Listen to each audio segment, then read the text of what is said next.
श्री स्वामी समर्थ सद्गुरू भक्त हो. श्रावणातील प्रवचनेच्या शृंखलेत पुन्हा एकदा 22व्या दिवशी तुम्हा सर्व सद्गुरु भक्तांचं स्वामीमय स्वागत. आज है 22वां दिन. श्रावण की इस प्रवचन की श्रृंखला में हम धनकवड़ी निवासी श्री शंकर महाराज जो है उनके जीवन पर ये प्रवचन कर रहे हैं. उन्होंने हमें क्या उपदेश दिए, क्या सीख दी है. कल का अध्याय जो था वो श्री कृष्ण जन्मोत्सव का अध्याय था.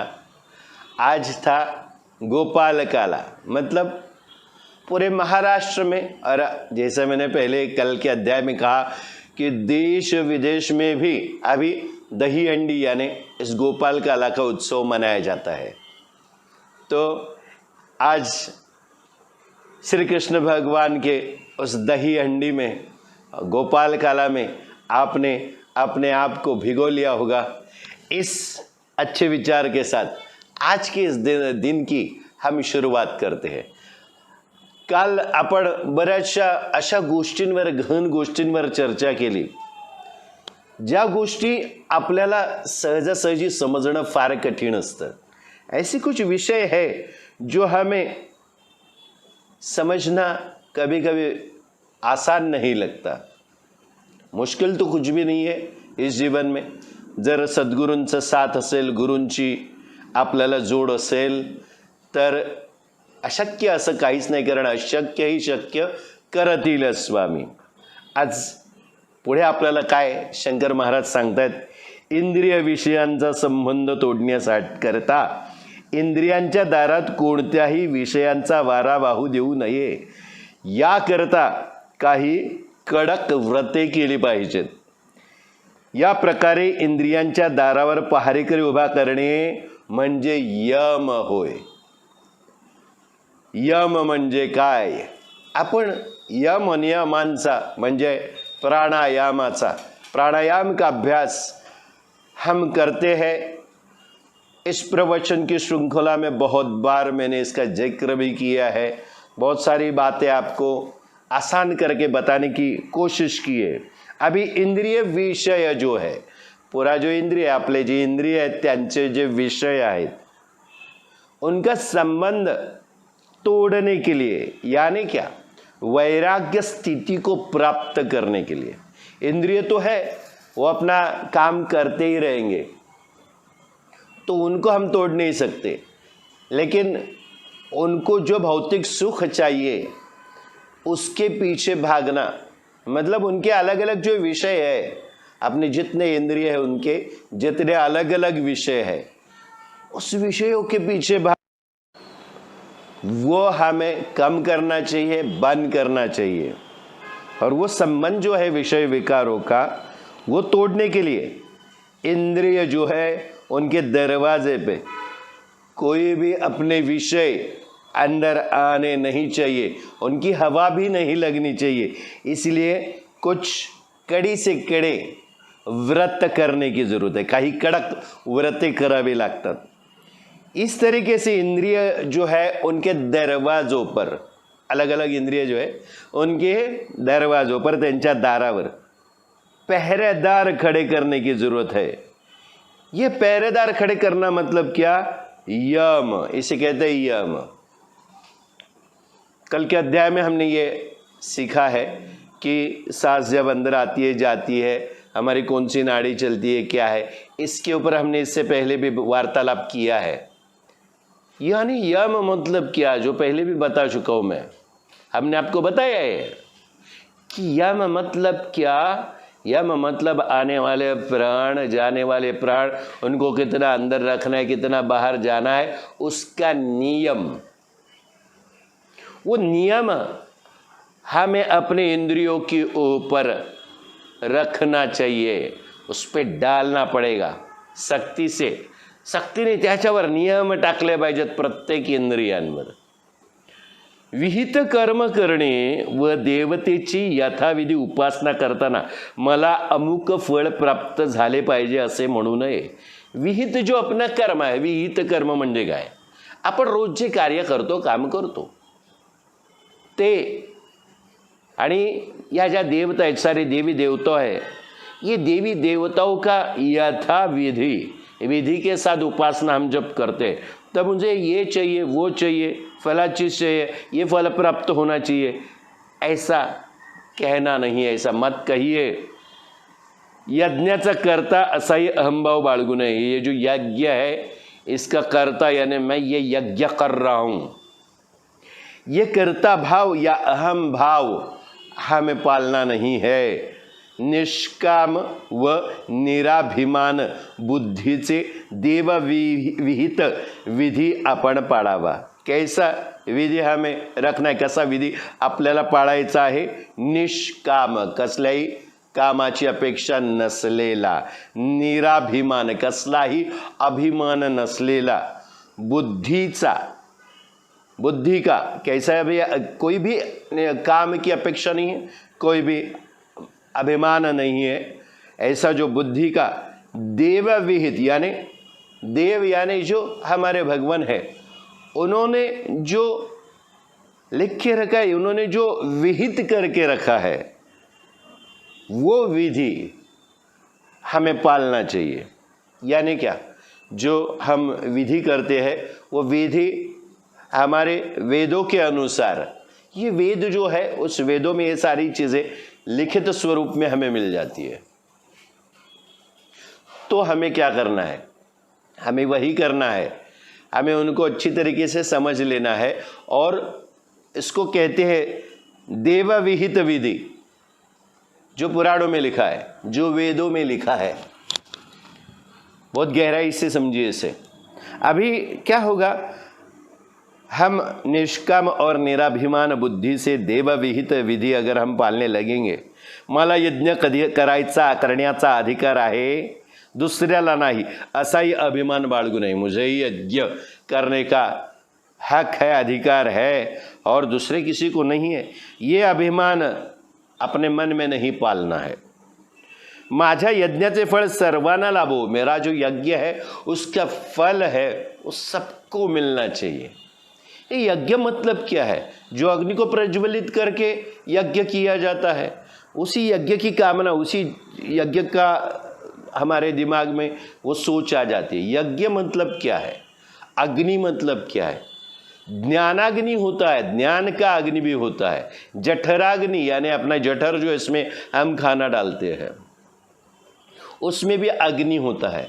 तो उसमें हम आहुति डालते हैं, यानी क्या करते हैं? हम खाना खाते हैं। हम ये जो श्रवण पठन सब कुछ ध्यान कर रहे हैं, वो हम हमारे ज्ञान का अग्नि और ज़्यादा बढ़ना चाहिए, इसीलिए उसमें ज्ञान की आहुतियाँ दे रहे हैं इस प्रवचन के जरिए। तो ये सब हम कर रहे हैं, तब हमें क्या करना चाहिए? मेरे इस यज्ञ का, ये सारी तरीके के जो यज्ञ कहा जाता है, एक कोई ऐसा व्यक्ती, असा काही कोणी एक व्यक्ती असतो किंवा असते, ते आपल्या आयुष्यात काहीतरी चांगलंच कर्म करत राहते, अपना अख्खा आयुष्य पूरा अपना जो जीवन वो निछावर कर देते हैं समाज के लिए। तो ये भी उनके जीवन का एक यज्ञ है, पूरे जीवन की आहुति चढ़ा देते हैं समाज के भलाई के लिए, ये भी एक तरीके का यज्ञ है। तो यज्ञ की परिभाषा हमें समझना जरूरी होता है, और ये जो यज्ञ है इसका फल जो है वो सभी लोगों को मिलना चाहिए। सभी जो हमारे इर्द गिर्द है, जो भी है इस ब्रह्मांड में, उन सबको मिलना चाहिए। अभी हम इस श्रावण की प्रवचन की श्रृंखला कर रहे हैं, हमें किसी भी चीज़ की अभिलाषा नहीं है, सिर्फ हम यही चाहते हैं कि हम ये जो यज्ञ कर रहे हैं, क्या यज्ञ कर रहे हैं? नाथ स्वामी भक्त परिवार या यूट्यूब चॅनल पर, या यूट्यूब चॅनलवर आपण हे श्रावणाची प्रवचनाची श्रृंखला करतो। कशासाठी करतो? क्या ज़रूरत है हमें इसकी? हम तो प्रवचन करना है तो कहीं पे भी कर सकते हैं। ऐसे जो लोग हैं जो चाहते हैं कि हमें प्रवचन सुनना है, उनके लिए हम प्रवचन कर सकते हैं, लेकिन हम इसको और ज़्यादा पैमाने पे, ज़्यादा बड़े तौर पे करना क्यों चाहते हैं? क्योंकि कहीं पे कोई भी जो ऐसा व्यक्ति है, ऐसा एक भक्त है, उसे इससे कुछ प्राप्त हो जो विहित करके रखा है हमारे सद्गुरु ने। हमारे सदगुरु ने वो लिख के रखा होगा, उसके पास वो पहुंचना चाहिए। इसलिए हम इस वक्त को, आप श्रवण ध्यान कर रहे हैं, हम पठन ध्यान कर रहे हैं, ये सारा जो चल रहा है और आपको ये शूटिंग चल रहा है, ये सब हमारे गृह मठ का ये जो सेट लगाया हुआ है, गृह मठ में हम ये बैठ के स्वामी के सामने बैठ के प्रवचन कर रहे हैं। ये सारी चीज़ें हम क्यों कर रहे हैं? ये यज्ञ है, एक तरीके का एक ज्ञान का यज्ञ चल रहा है। हा ज्ञानाचा एक यज्ञ चालू आहे। या यज्ञाचं फळ सर्वांना लाभो, फक्त आपल्यालाच नाही, फार दूरपर्यंत हे पोचावं। याच वेळेला जर कोणी बघू शकत नसेल तर या यूट्यूब चॅनलवर ते राहतं, नंतरही कोणी पाहू शकतं। म्हणजे हा यज्ञ कसा आहे तो विचार करा।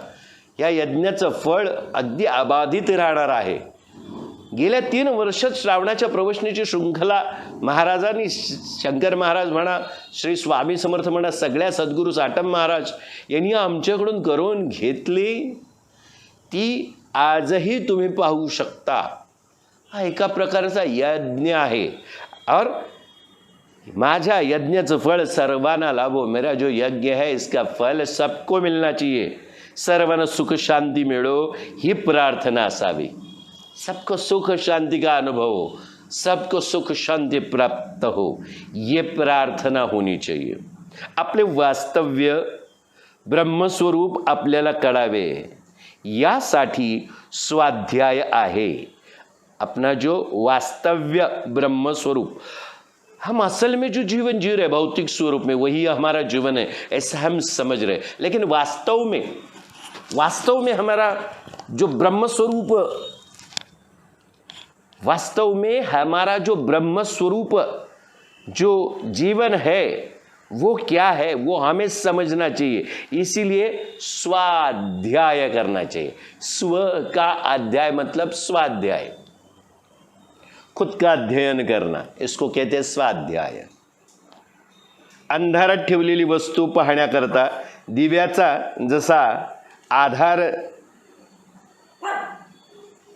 घ्यावा लागतो, त्याप्रमाणे अज्ञानाने आवृत्त असलेल्या ब्रह्माचे ज्ञान होण्याकरता वेदाचा आदर करावा लागतो। अभी देखिए, हमें ये जो चीज़ें मदद करती है, ब्रह्म स्वरूप हमारा वास्तव ब्रह्म स्वरूप है। हम ब्रह्मा के ही पुत्र है, पुत्रिया है। हमें जीवन किसने प्रदान किया है? ये सारी सृष्टि किसने प्रदान की है? ब्रह्मा ने की है, विष्णु ने की है, शिव ने की है, हमारे ब्रह्मांड नायक ने की है। तो हमारा जो ब्रह्म स्वरूप जो है वह हमें समझने के लिए हमें क्या करना चाहिए? तो हमें स्वाध्याय करना चाहिए। हमारा खुद का अंदर जाके स्व का अध्याय, खुद का अभ्यास करना चाहिए, अध्ययन करना चाहिए। जैसे अंधेरे में रखी हुई चीज़ देखने के लिए जैसा जो दिया है उसका सम्मान करना चाहिए, क्योंकि हम उसका आधार लेते हैं, त्याचा आदर करावा लागतो। उसी तरीके से अज्ञान जो है उससे आवृत्त जो हमारी वृत्ति है, जो ब्रह्म ज्ञान है हमारा, वो प्रकट होने के लिए वेदों का आदर करना पड़ता है। पहले हमने आपको ये बात समझाई। ये सारी जो चीज़ें है वेदों में विहित करके लिख के रखी हुई है। तो हमें ब्रह्म ज्ञान का जो हमारा अज्ञान, उस ब्रह्म ज्ञान को पूरा ढक के रखा है, उसको उजागर करने के लिए हमें वेदों का आदर करना पड़ता है। आपले मुख पाहण्याकरता वारंवार पुष्कळ प्रकाराने आणि मोठ्या आशेने आरसा परत परत स्वच्छ करावा लागतो। खुद का मुख देखने के लिए बार बार अलग अलग तरीके से और हम बड़ी आस से, बड़ी आशा से हम आईना जो है बार बार साफ करते रहते हैं। त्याप्रमाणे जो ईश्वर आत्मरूपाने प्रत्यक्ष होण्याकरिता अर्थासह वेदांचा अखंड अभ्यास करावा लागतो। इसी तरीके से जैसा आईना स्वच्छ करना पड़ता है, साफ करना पड़ता है, उसी तरीके से जो ईश्वर आत्मरूप से प्रत्यक्ष देखने के लिए, अंदर से उजागर होने के लिए अर्थों के साथ वेदों का अखंड अभ्यास करना पड़ता है। अर्थों के सहित हम सिर्फ पढ़ेंगे तो उसका मतलब नाही आहे। आपण फक्त वाचलं वेद तर त्याचा काही उपयोग नाही। आपल्याला त्याचा अर्थ समजावून घेऊन वाचणं फार महत्त्वाचं आहे। पाणी मिश्रित दुधामध्ये हंसाने चोच घातली तर तो जसा दूध आणि पाणी वेगळे करतो, त्याप्रमाणे अज्ञानाने देह आणि आत्मा या दोघांच्या होणाऱ्या अन्योन्याध्यासात जो उदयाला येताच त्या दोघात हात घालून दोघांना वेगळे करतो, त्याला विवेक म्हणतात। विवेक की परिभाषा भी हम समझेंगे, विवेक की व्याख्या हम समझेंगे। पानी मिला हुआ जो दूध है उसमें एक हंस यानी एक पंछी है जो आप सब जानते हैं, जिसको राजहंस कहते हैं, उसने अगर अपनी चोंच डुबाई तो वो दूध और पानी अलग कर सकता है, इसी मान्यता है। उसी तरीके से अज्ञान से देह और आत्मा, इन दोनों का होने वाला जो अन्योन्याध्यास जो है, अन्योन्याध्यास, अन्य ऐसा ध्यास आज तक कभी नहीं हुआ जो हम कभी उसकी सोच भी नहीं कर सकते। ऐसा अन्योन्याध्यास जो उमड़ता है, जो उजागर होता है, जो उदयाला येताच उन दोनों के त्या दोघात हात घालून दोघांना वेगळे करतो। मतलब देह और आत्मा, इसका देह हम सब कुछ समझते कि देह मतलब हम है, आत्मा को हम समझते नहीं है। आत्मा अंदर है लेकिन आत्मा मतलब हम नहीं है, हम मतलब देह, ये हम हमारी परिभाषा हो जाती है। लेकिन इनको अलग करने का काम ये कर देता है, जो क्या है, जैसे राजहंस होता है वैसे ही अज्ञान से देह और आत्मा जो है, इन दोनों का होने वाला अन्योन्याध्यास जो है, जो उमड़ के आता है, जो उदय होता है, उन दोनों में हाथ डालकर दोनों को अलग कर देता है, देह और आत्मा को। उसको विवेक कहते हैं। विवेक क्या करता है? हमें आत्मा मतलब हम है, जीव मतलब हम है, ये हम भूल जाते हैं। विवेक हमें ये उजागर कर देता है। विवेक आपल्याला हे सांगतो, सारा बुद्धी विचार दृष्टिकोन आपल्याला देतो आणि आपल्याला सांगतो की आपण जे देहावर प्रेम करतो तो देह हेच महत्त्वाचं नाही, तेच आपला आगार नाही आहे, तर काय महत्त्वाचं आहे? तर आत्मा। तो दोघांना विलग करून दाखवतो, तो पूर्णपणे अक्षरशः वेगळं करतो असा त्याचा अर्थ घेऊ नका। आत्मा शरीर से अलग हो गया तो हमारा वही होने वाला है, राम नाम सत्य। तो ऐसा मत समझिए। उनको संवेदना से अलग करना, संवेदना आत्मा की और शरीर की संवेदना अलग करने का काम विवेक करता है। हम पूरा प्यार में है उस देह शरीर के, लेकिन आत्मा स्वरूप जो है, हम यानी जो परमात्मा का स्वरूप है, वो पहचानना जरूरी है। वो विवेक हमें उसकी पहचान करके देता है। असा विवेक अंतःकरणात सदैव जागा रहा। ऐसा विवेक अंतःकरण में सदैव जागृत रहना चाहिए। मी शरीर नसून मी आत्मा है, मैं शरीर नहीं हूं, मैं आत्मा हूं। शरीर एक साधन है, असा विचार सर्व काळ अंतःकरणात असले याला तप असे म्हणतात। असा विचार सर्व काळ अंतःकरणात असणे याला तप असे म्हणतात। तप मतलब क्या है? तपश्चर्या जिसे कहते हैं, वो तप मतलब क्या है? हमेशा दिल में, अंतःकरण में सदा सर्वकाल यानी हमेशा ऐसा विचार होना चाहिए कि मैं शरीर नहीं हूं, मैं आत्मा हूं। तो उसे कहते तप। बाळाचे हित करण्याविषयी आईच्या स्तनातील दूध किंवा नाना प्रकारच्या भूतांचे ठिकाणी चैतन्य जसे, तसेच सर्व प्राण्यांविषयी हितकारक सज्जनपणा समान असणे याला आर्जव म्हणतात। आर्जव म्हणजे काय? बच्चा जो है, छोटासा बाळ जे आहे त्याचं हित करण्याच्या विषयी, छोटासा बच्चा जो है उसकी माँ उसका हित करने के लिए, उसका अच्छा करने के लिए खुद के स्तन से दूध या अलग अलग प्रकार के भूत के यानी पंच महाभूतों के बारे में चल रहा है। अलग वेगवेगळ्या भूतांमध्ये सारे जो पंच महाभूत है उसमें जैसा चैतन्य होता है, वैसे हर जो प्राणी है उनके विषय में उनका हित करने के लिए सज्जनता हमारे अंदर सबके लिए समान होना, इसे आर्जव कहते हैं। आर्जव यानी क्या? हमारी अर्जी कैसी होनी चाहिए, हमने क्या मांगना चाहिए, आत्मस्वरूप पहचानना पहिली जरुरी बात। पहिलं आपल्याला आत्मस्वरूप आपण आहोत हे आपल्याला ओळखता आलं पाहिजे। शरीर म्हणजे आपण नाही हे समजलं पाहिजे, आणि हे समजल्यानंतर आपली भगवंताकडे काय अर्जी असावी लागते। तर सर्व जे प्राणी आहेत या चराचरात, पूरे चर आचर में जितने भी प्राणी है उनके हित के लिए हमारे दिल में एक सज्जनता यानी अच्छाईपन, सज्जन, जन मतलब मानव, अच्छे विचारों के जो इंसान होते हैं यानी इंसानियत, हर एक के लिए हमें समान होना, इसे आर्जव कहते हैं। जगाला सुख व्हावे या उद्देशाने शरीराने, वाणीने आणि मनाने जे वर्तन करणे हे अहिंसेचे स्वरूप आहे। अहिंसा का स्वरूप, जगाला सुख व्हावे, पूरी जो दुनिया है उसको सुख मिलना चाहिए, इस उद्देश्य शरीर से, वाणी से और मन से जो वर्तन हम करते हैं वो अहिंसा का स्वरूप है।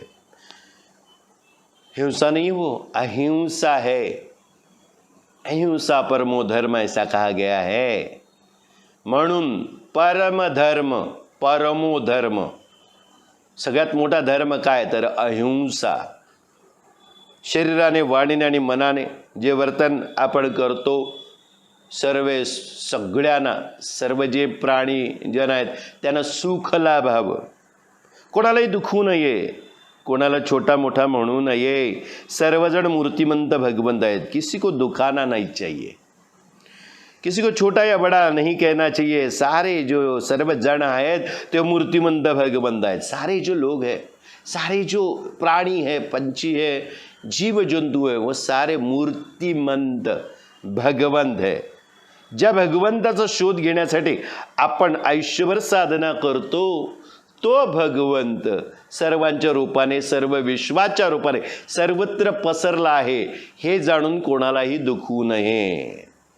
जिस भगवान की हम खोज करने के लिए पूरी जीवन भर, पूरी जिंदगी हम साधना करते हैं, वो जो भगवान है वो सभी के अंदर अलग अलग रूप से, इस विश्व के रूप से सभी जगह पे फैला हुआ है। ये अगर हम जानेंगे और किसी को नहीं दुखाएंगे तो सही मायने में इस जीवन का कल्याण होना संभव है।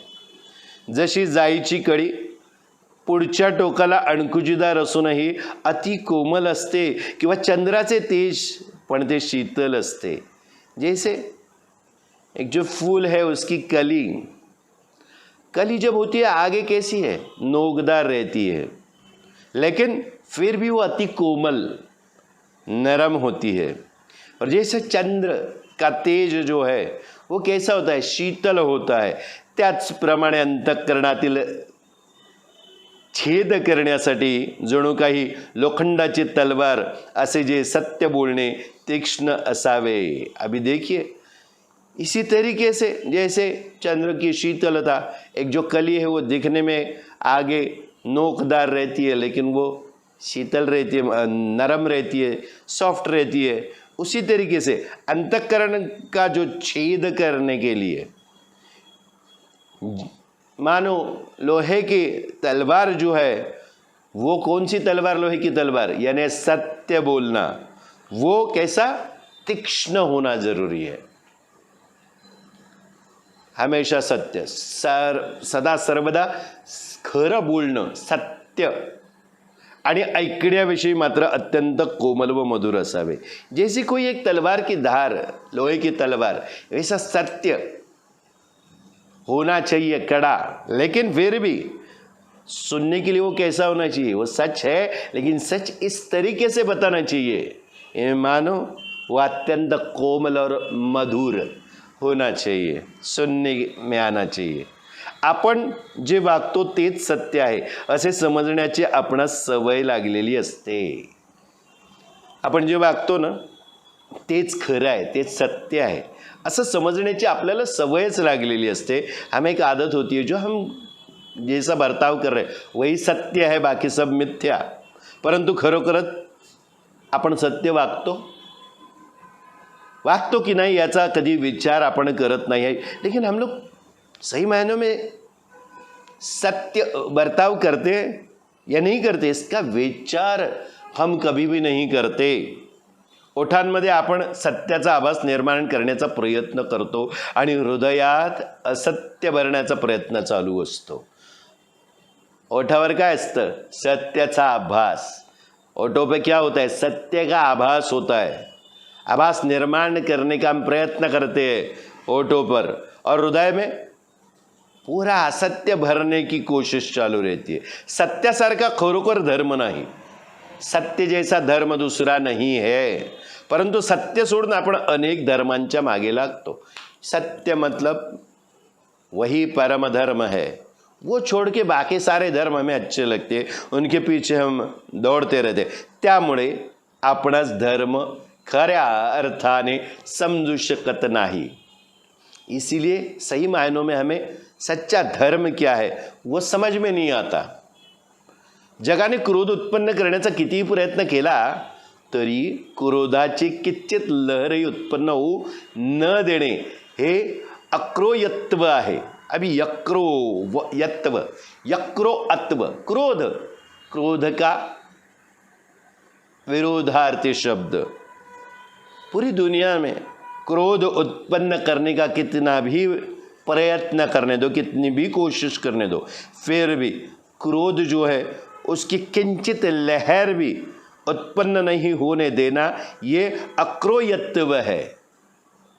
क्रोधाला जिंकणे महत्त्वाचे आहे, क्रोध को जीतना बहुत जरूरी है। क्रोधाला जिंकले पाहिजे असे आपण रोज पोथीत वाचू शकू। क्रोध को जीतना चाहिए, हम पोथी पुराणों में रोज पढ़ सकते हैं, उपदेशाच्या रूपाने लिहू शकतो। उपदेश के रूप से हम लिख सकते हैं, जैसे अभी मैं कर रहा हूँ। उपदेशों के वजह से मैं प्रवचन में ये बता रहा हूँ लोगों को। लेकिन क्या क्रोध जो है मुझ में कम हो पाता है? कोशिश हम करें, लेकिन क्या होता है, क्रोध अलग अलग तरीके से होता है।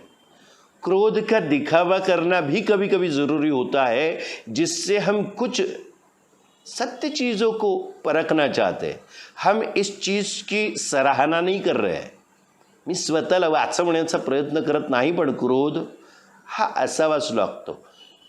याच्या अगोदरच्या एका अध्यायामध्ये याच प्रवचनात आपण याच्यावर अभ्यास केलेला आहे की आपण ज्या गोष्टीला वाईट म्हणत असतो, सत्य आणि असत्य, याच्यात असत्यामध्ये सत्य लपलेलं असतं। या वेळेला त्या प्रवचनाच्या वेळेला मी हे समजावून सांगितलं आहे। क्रोध, श्री स्वामी समर्थ आणि इतर सगळे सद्गुरू यांच्यामध्ये रागिष्टपणा ज्या शक्तीमध्ये आपल्याला दिसतो तो का? स्वामी समर्थांच्या बऱ्याचशा कथा आपण जेव्हा वाचतो, त्यांच्या चरित्रावर वाचतो, तेव्हा लक्षात येतं की बरेचसे असे शब्दसुद्धा ते वापरतात जे आपण सभ्यपणाने जर बघायला गेलं तर आपण ते वापरत नाही। मग स्वामी का वापरतात? स्वामी का क्रोध दाखवत होते? का मनात क्रोध होता का त्यांच्या? नाही, पण साम दाम दंड आणि भेद हे सगळं वापरून शेवटी स्वामींच्या अगोदरच्या अवतारात, नृसिंह सरस्वती अवतारात, जर गुरुचरित्रात तुम्ही वाचन व्यवस्थित केलं तर तुमच्या एक गोष्ट लक्षात येईल। पुढील अभ्यासाकरता नृसिंह सरस्वती जे आहेत ते पुढच्या अभ्यासाकरता कर्दळी वनात म्हणा किंवा कुठे तपश्चर्येला निघून जातात. का? कारण विष्णू स्वरूप एक मधुर किंवा कोमल हृदयाचे आपले नृसिंह सरस्वती त्यांनीही लिहून ठेवलेलं आहे की या कलियुगामध्ये आता माझ्या या अवताराचा पार लागणं कठीण आहे. तद्वत मला पुन्हा तपश्चर्येत जाणं गरजेचं आहे. फिर वो क्यों गए? फिर जाने के बाद ऐसा कहा जाता है, ऐसी मान्यता है हम सदगुरु भक्तों में कि उन्होंने 350 साल करीबन तपश्चर्या की. उस तपश्चर्या में वो लीन रहे, तभी वो एक बहुत बड़ा चींटियों का जो घर होता है वो उनके इर्द गिर्द तैयार हुआ. और फिर एक जो लकड़हार आया, उसने उसकी कुल्हाड़ जो थी वो उस चींटियों के घर पर गिर गई और वहाँ से श्री स्वामी समर्थ एक जाज्वल्य स्वरूप बाहर आए. जो नृसिंह सरस्वती जो है उनका नरसिंह स्वरूप लेके आए. विष्णु का ही एक अवतार है नरसिंह, जो मानो एक भौतिक स्वरूप खंबे को राजा ने लात मारी तो उसमें से निकल के आए, और क्रोध स्वरूप जो विष्णु है नरसिंह रूप में आए और उस राजा को अपने जंघाओं पे रख के उनका पेट उन्होंने फाड़ दिया, उनको खत्म किया. तो ये सारी जो बातें हैं वो हम क्यों बता रहे हैं? तो भगवान है. क्रोध स्वरूप जो है उसको सिर्फ हम ये मानते हैं कि ये व्यक्ति फला फला व्यक्ति क्रोध करता है. हम अगर किसी साधना में लिप्त है या तो हमारा कुछ काम चल रहा है तो उसमें बाधा नहीं होनी चाहिए. जो परे है, जो कल्पना के परे भी कुछ काम स्वामी करते थे, शंकर महाराज करते थे, लेकिन सबका एक ही स्वभाव नहीं दिखेगा. वृत्ति में फर्क करना समय की जरूरत होती है. तो यहाँ पे जो क्रोध है, हम सामान्य जीव है उनके बारे में चल रहा है कि उनको क्रोध करना चाहिए या नहीं. क्रोध से क्या होता है? क्रोध से ये सारी चीजें तकलीफ में हमें डाल देती है. अभी हम ये रोज पोथी पुराणों में पढ़ते हैं, उपदेश के तौर पर हम लिख सकते हैं, परंतु प्रत्यक्षात क्रोध जिंकता आला पाहिजे. प्रत्यक्ष स्वरूप से क्रोध को जीतना पड़ेगा. आपणच आपले सूक्ष्म निरीक्षण करावे, म्हणजे दिवसातून आपण किती वेळा रागावतो हे आपणास कळू शकेल. हमें खुद का सूक्ष्म तरीके से निरीक्षण करना पड़ेगा. फिर हमें ये ज्ञात होगा कि हम दिन में कितने बार गुस्सा करते हैं. आपण अनेक वेळा रागावतो हे आपणास कळले तर रागावर मात करता येईल, वो तो घालवता येईल. हमें अगर ये मालूम पड़ा कि दिन में हम कितनी बार गुस्सा करते हैं तो उस गुस्से पे, उस क्रोध पे हम मात कर सकते हैं और वो हम अपने जीवन से निकाल के फेक सकते. परंतु आपणास इतरांच्या चुका पाहण्याची सवय लागलेली असते. हमें दूसरों की गलतियां देखने की आदत पड़ी रहती है. स्वतःच्या चुका पाहण्यास आयुष्यभर सवडच नसते. खुद की जो गलतियां है उसके ऊपर ध्यान देने के लिए जीवन में हमें समय नहीं होता.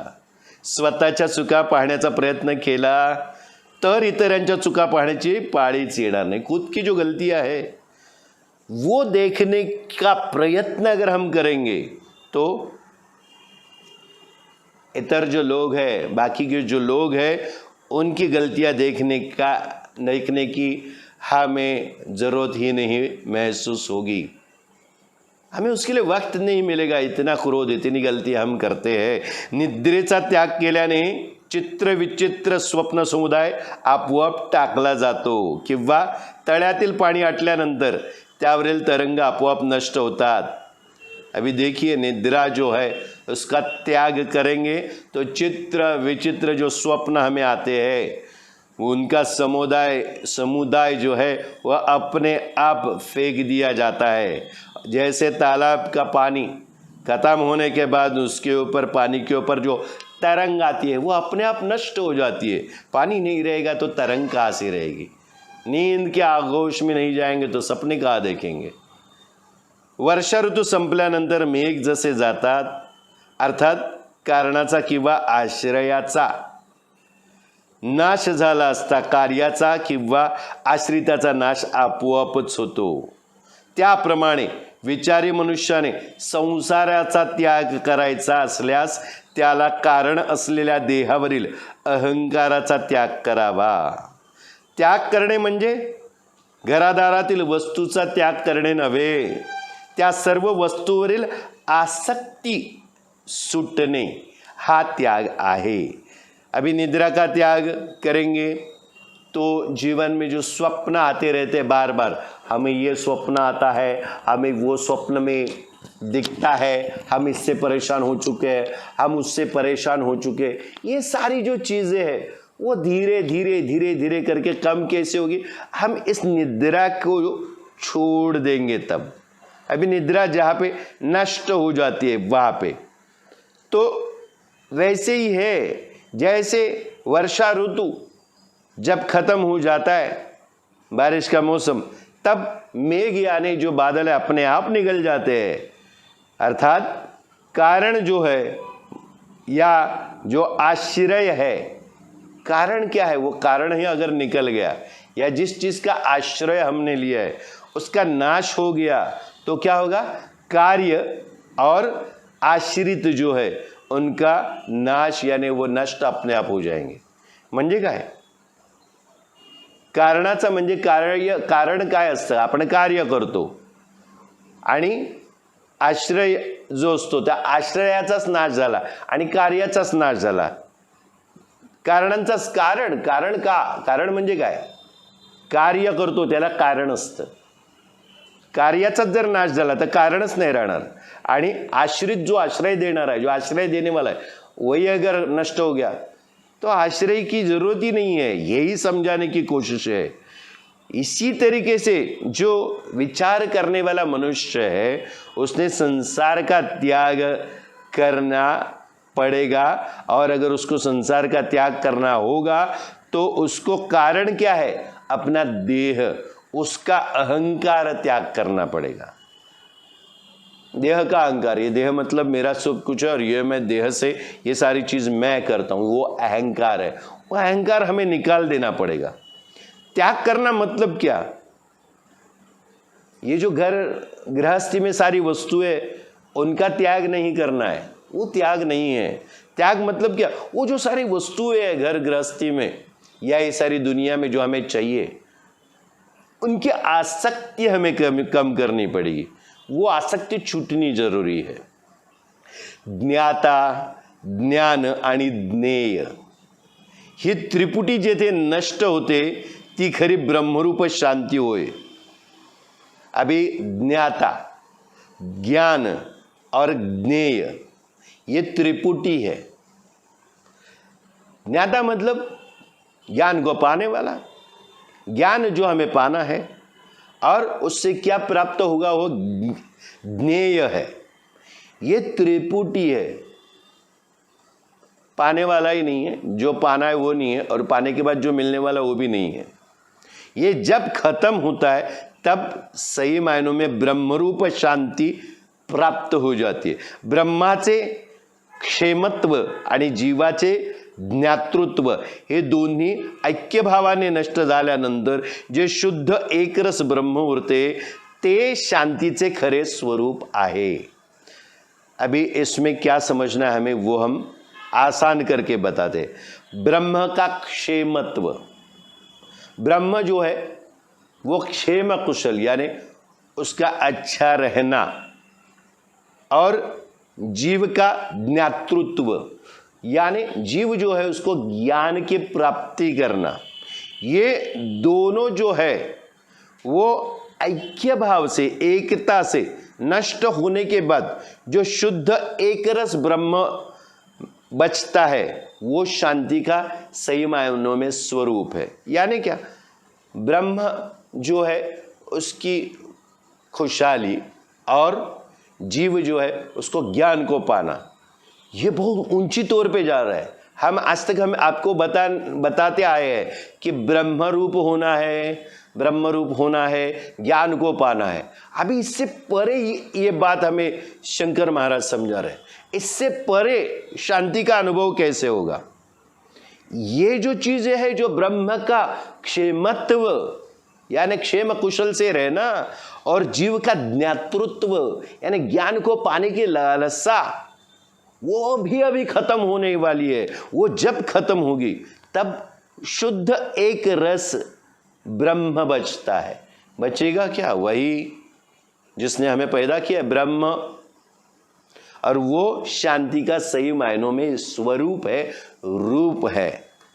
कितनी गहरी बातें शंकर महाराज हमें देते हैं। यह हालांकि हमें समझना इतना आसान नहीं है, हम कोशिश कर रहे हैं। समोरील असलेल्या मनुष्यातील दोष आपल्या निर्दोष दृष्टीने शुद्ध करूनच मग त्याच्यावर दृष्टी टाकावी। सामने वाला जो है, उस मनुष्य के जो दोष है उसके ऊपर दृष्टि कभी कैसी डालनी है? अपनी जो दृष्टि है वो दृष्टि निर्दोष बनानी है, फिर उसके दोष हमें दिखेंगे ही नहीं। समोरच्यावर निर्दोष दृष्टी टाकली, भले त्याच्यात किती दोष असू देत, त्या मनुष्यातील जे दोष है, तो उस मनुष्य में जो दोष है वह हम निर्दोष दृष्टि से देखने चाहिए हमें। ज्याप्रमाणे यथाविधि पूजा करून देवाला पाहावे, जिस तरीके से यथाविधि विधि के साथ पूजा करने के बाद भगवान को देखना है। भोजनाधिकानी संतुष्ट करून अतिथींचा आशीर्वाद घ्यावा। भोजन आदि सारी जो चीज है, आदर सत्कार कर कर जो अतिथि है, जो पावना है, उसका आशीर्वाद लेना, सारी चीजें उसको देने के बाद, अर्पण करने के बाद, त्याचप्रमाणे आपल्यातील गुणांनी, उसी तरीके से अपने अंदर जो गुण है, सद्गुण है, उससे समोरच्या माणसातील गुणांची उणीव नाहीशी करून मग त्याच्याकडे पाहावे। अपने अंदर जो अच्छे गुण है ना, सद्गुण, तो वो जो गुण है उससे सामने वाले जो व्यक्ति है उनके गुणों में जो कमतरता है, जो खामियां है, उसको खत्म करके उसके पास, उसके तरफ देखना है। म्हणजे तो किंवा ती मनुष्य जो आहे तो चांगला दिसतो। सामने वाली जो व्यक्ति है, जो मनुष्य है, वो हमें अच्छा ही लगने लगता है, दिखने लगता है। असे न करता आपल्या वाडीने दोष बाहेर काढून कोणाच्या वर्मावर बोट ठेवू नये। ऐसा नहीं करना चाहिए, ऐसा नहीं करना चाहिए। दूसरों के जले पर नमक नहीं छिड़कना चाहिए। मालूम है ये सारी कमियां है सामने वाले में, तो उसके ऊपर उंगली नहीं रखनी है। हमें क्या करना चाहिए? अपनी दृष्टि साफ करके अपने जो गुण है, उन गुणों से सामने वाले की जो दुर्गुण है उसको खत्म करना है और फिर उसकी तरफ देखना है। तो अपने वाणी से उसको गलत सलत नहीं बोलना है। सर्वांना परमेश्वर म्हणून त्यांचा आदर करावा। सभी प्राणी मात्रों में परमेश्वर है। वैसे सामने वाला जो है भले कितना भी गलत सोच विचार का रहेगा, कितने भी अवगुण को धारण करते हुए सामने खड़े रहेगा, फिर भी हमारा जो नज़रिया है वो अच्छा होना चाहिए। हमने सभी का आदर ही करना चाहिए। असे कारण हे ऐपेशुनाचे लक्षण आहे। ये करना जो कारण है ये ऐपेशुनाचं लक्षण है। मतलब क्या? ऐपेशुन मतलब क्या? हम जो सोचते हैं, एक चीज़ है जो हम किसी के बारे में एक राय बना लेते हैं। सामने जो खड़ा समोरचा एखादी व्यक्ती उभा राहिला तर आपण त्याच्याबद्दल एक मत नक्की करतो आपल्या विचारांनी। पण आपल्या आतमध्ये जर सद्गुण असतील आणि त्या सद्गुणाने जर आपण त्या व्यक्तीकडे बघितलं तर आपल्याला ती व्यक्ती जी आहे ती खूप चांगली दिसते। हमारे जो सद्गुण है उन सद्गुणों के रहते अगर हम उस व्यक्ति की तरफ देखेंगे तो वो व्यक्ति हमें अच्छी लगने लगती है। 16 कलांनी पूर्ण असलेल्या चंद्राचे चांदणे जसे उन्हाळ्यातील दाह शांत करण्याकरता हा लहान तो मोठा असा भेद करत नाही, त्याप्रमाणे दुःखिताला होणारे दुःख कारुण्याने नाहीसे करत असता हा उत्तम हा अधम हा भेद करण्याचे न जाणणे याला दया म्हणतात। सर्वांवर दयेचा वर्षाव करावा। महाराज क्या बता रहे हैं, अलग अलग 16 कलाएं, यानी अलग अलग जो चंद्र की पूनम से लेके अमावस तक, अमावस से लेके पूनम तक जो अलग अलग वो चढ़ता और बढ़ता जाता है और घटता जाता है, ये अलग अलग कलाएं हैं उनकी। तो वैसे 16 कलाएं जो है वो चंद्र की, और उसकी जो चांदनी की, चंद्र के प्रकाश से चांदनी चमकती है, तो चांदनी जो है चंद्र से ही चमकती है, इसके लिए वो उससे ही संबंधित है, ऐसा माना जाता है। जैसा वो अलग अलग कलाएं उसकी छोटा सा रहता है, या तो अमावस में वो बिल्कुल नहीं दिखता, धीरे धीरे धीरे धीरे बढ़ता जाता है। ये अलग अलग 16 कलाएं हैं, तो उसमें भी वो चांदनी को सराबोर करना नहीं भूलता है। और जैसे धूप के मौसम में जो दाह शांत करने के लिए ये छोटा ये बड़ा ऐसा वो भेद कभी नहीं करता चंद्र जो है, उसी तरीके से दुखित जो है, दुख से ग्रस्त, उसको होने वाला जो दुख है वो कारुण्य यानी दया के साथ नष्ट करते वक्त ये अच्छा है, ये बुरा है, ये बड़ा है, ये छोटा है, ऐसा भेद नहीं करना, इसे दया कहते हैं। दया की दृष्टी से सबको देखना, दयेच्या दृष्टिकोनातून प्रत्येकाला बघणं, सर्वांवर दयेचा वर्षाव करणं जरुरीचं आहे। सभी जो प्राणी मात्र है उनके ऊपर दया करना बहुत जरूरी है। इहलोकातील किंवा स्वर्गलोकातील सर्व प्रकारचे भोग इच्छेचे दास झाला तरी पण ते भोगावेत अशी मनामध्ये आवड निर्माण न होणे याला अलोलुपत म्हणतात।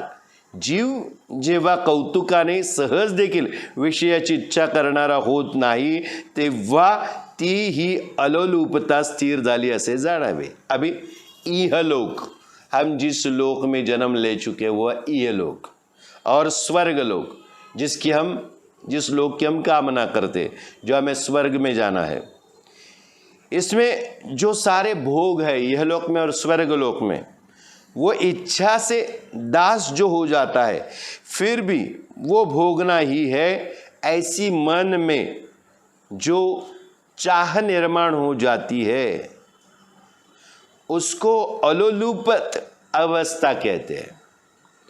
अलोलुपत मतलब जो लोप नहीं होती, वो चाह हमेशा दिल में रहती है। ये सारे जो भोग इस लोक में और स्वर्ग लोक में, वो भोग इच्छा का दास होकर जो भोगता है, ऐसे भोगने का मन में जो चाह निर्माण करता है उसे अलोलुपत कहते हैं।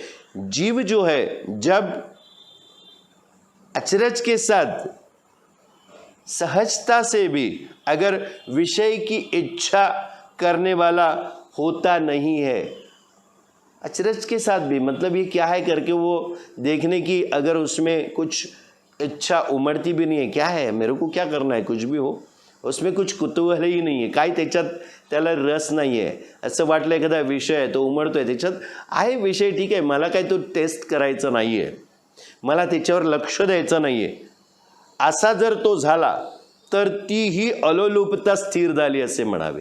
ये अलोलुपता जो है स्थिर हो गई है, जिसे इस सृष्टि में, इस लौकिक भूलोक पे, इहलोक में और स्वर्गलोक में जितने भी भोग है वो है, वो भोगना, ऐसी इच्छा कामना मन में पैदा होना, वो है अलोलुपत अवस्था। वो स्थिर कब होगी, वो सामने है, ती समोर आहे तरी पण भोगायची इच्छा नाही, अशी अवस्था ज्या माणसाला प्राप्त होते। अभी आप सोचेंगे ये सारी चीजें शंकर महाराज हमें क्यों बता रहे हैं? हम धीरे धीरे धीरे धीरे गहराई में उतर जाते हैं। शंकर महाराज ने आम जनता के लिए भी बहुत कुछ कहा जो हमने आज तक पढ़ा है, फिर जो साधना में नए कदम रखने वाले जो लोग हैं उनके लिए बहुत कुछ है, फिर अभी साधना में और अंदर जो डुबकी लगाने वाले उनके लिए अभी ये सब चल रहा है, जो और सूक्ष्मता से अंदर अंदर अंदर अंदर हम गहराई में जा रहे हैं। शंकर महाराज ऐसी अनेक तरीके से हमें गहराइयाँ समझा रहे हैं। इसमें बहुत सारी चीज़ें, जैसे पक्ष्यांना जसे स्वैर संचार करण्यास हे आकाश मोकळे वाटते, बालका करता आईचे प्रेम निरपेक्ष, किंवा वसंत ऋतूतील मलयगिरीवरून वाहणारा वारा स्पर्शाने जसा मऊ व सुगंधी, डोळ्याला प्रिय वस्तूंची किंवा व्यक्तीशी भेट झाली असता जे सुख वाटते, त्याप्रमाणे भूतमात्रांशी केल्या जाणाऱ्या व्यवहारातील वरील दृष्टांतातील गुण जसे, याला मार्दव म्हणतात। अभी मार्दव मतलब क्या, अच्छी तरीके से और गहराई में समझेंगे। अभी जैसे पंछी है, उनको स्वैर संचार आसमान में उड़ते रहते, तब उनको पूरा आसमान खुला दिखता है। और बालक के लिए जैसे अपनी माँ जो है उसका प्यार निरपेक्ष, या वसंत ऋतु में जो मलयगिरी, गिरी मतलब पर्वत, जो बड़े बड़े पर्वत है, वहाँ से जो बहने वाली हवा है उसके स्पर्श से जैसे नरम और अच्छे सुगंध हमें महसूस होता है, या आँखों को किसी प्रिय व्यक्ति की या किसी व्यक्ति की अगर भेंट हो जाती है तब जो सुख महसूस होता है, उसी तरीके से ये जो पंच महाभूत है उनके साथ किए जाने वाले व्यवहार जो है, वो ऊपर हमने जो सीखा है वो दृष्टांत जो है उसमें लिप्त होना जो गुण है उसे मार्दव कहते हैं। फार कठीण आहे मार्दव, फार कठीण गोष्ट आहे। या सगळ्या गोष्टी म्हणजे काय, या सगळ्या चंद्र, सूर्य, हवा, पाणी, आकाश, जमीन हे सगळे सर्वांना समसमान अनुभव देतात। सीधी सी बात है, ये जो पंच महाभूत है, जो ज़मीन है, आसमान है, हवा है, पानी है, आग है, जो भी है, जो अग्नि है, सब कुछ ये जो पंच महाभूत है, इसमें कुछ अगर रह गया होगा तो ये जो सारे पंच महाभूत है ये किसी को छोटा बड़ा नहीं देखते। उनका एक ही सिद्धांत है, उनके दिल में क्या होता है, प्यार रहता है। मार्दव, ये मार्दव समझना बहुत ज़रूरी है। मार्दव प्रेम भाव तो कसा, छोटा मोठं बघत नाही, लहान मोठं, वाईट चांगलं काहीच बघत नाही, सगळ्यांना समान। एखादा दुष्ट असेल त्याला पण हिमगिरीवरून येणारी थंडगार हवा समान अनुभव देते, आणि खूप सच्चेला माणूस असेल त्याला सुद्धा समानच ती अनुभव देते। अशा प्रकारे इस तरीके से हमें बर्ताव रखना चाहिए। यानी सबसे सिंपल सी बात यही है, शंकर महाराज बता रहे किसी भी अवस्था में अपना मार्दव नहीं खोना है, दरिया दिल होना ज़रूरी है, दया होनी चाहिए मन में, क्षमा होनी चाहिए, गुस्सा नहीं करना चाहिए। बहुत सारी बातें हमने पढ़ी, उसका सार एक ही है। बहुत कठिन से कठिन भाषा में इसको आपको हमने पढ़ के बताने की भी कोशिश की हमने गहराई में, लेकिन उसका सार बताना ज़रूरी था, अभी सार भी बता दिया।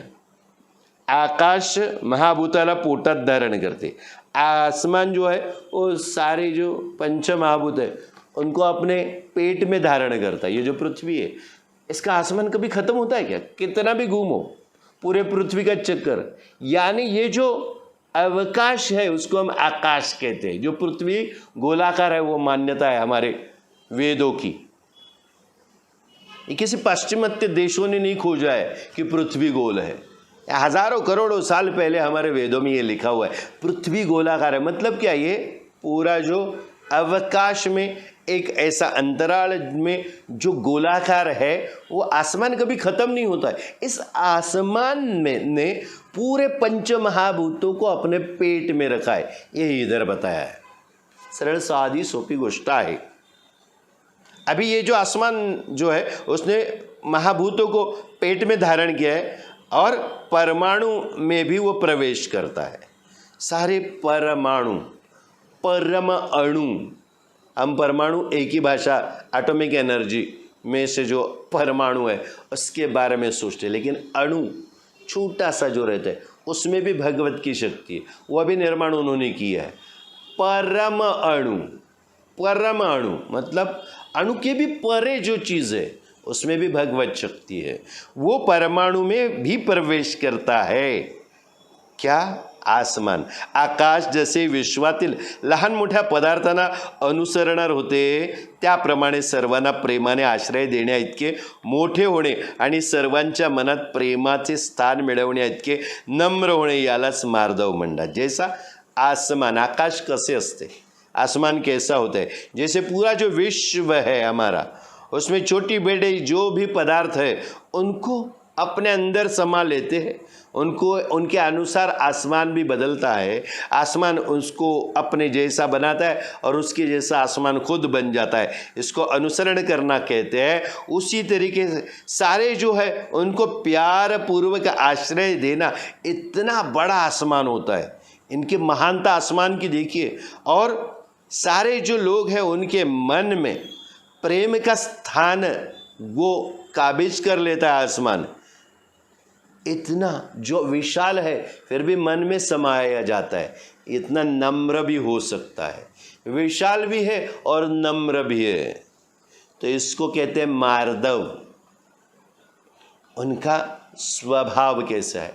जो दयाशील है, दयाशील है, क्षमाशील है।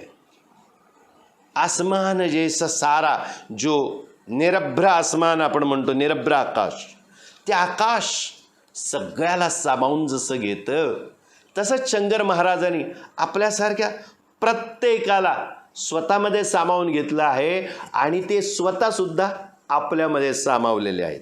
या सुंदर विचारांसहित आज आपण ह्या दिवसाची सांगता करूया। उद्या पुन्हा अशाच नवीन नवीन विचारांसाठी आपण भेटू।